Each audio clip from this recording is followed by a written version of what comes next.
আজকের video topic how to develop career in cyber security. Cyber security career করতে হলে আপনাকে এই 5টা জিনিস সম্বন্ধে খুব ভালো ধারণা থাকতে হবে। ফার্স্ট, আপনাকে সার্ভার সিস্টেম সম্বন্ধে, অপারেটিং সিস্টেমের খুব ভালো না থাকতে হবে।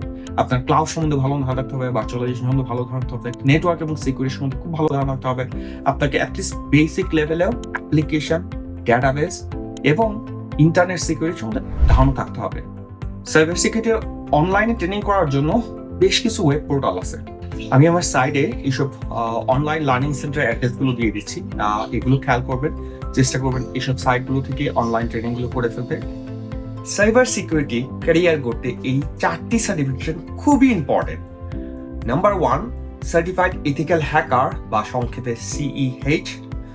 Number 2, system security certified professional. Number 3, certified information security manager. এবং number 4, certified information security professional. এই 4টা সার্টিফিকেশন আপনার যদি করা থাকে, আমি 98% কনফিডেন্স এবং গ্যারান্টি দিয়ে বলতে পারি সাইবার সিকিউরিটি ইন্টারন্যাশনাল মার্কেটে আপনার কোথাও জবের অভাব হবে না। এই সার্টিফাইড এথিক্যাল হ্যাকার যে ট্রেনিংটা আছে, এখানে প্রায় 220টার মতো ল্যাব এক্সারসাইজ আছে। আপনি যদি হ্যান্ডস অন এই এক্সারসাইজগুলো না করেন, তাহলে আপনার জন্য সার্টিফিকেশন করা বেশ ডিফিকাল্ট হবে।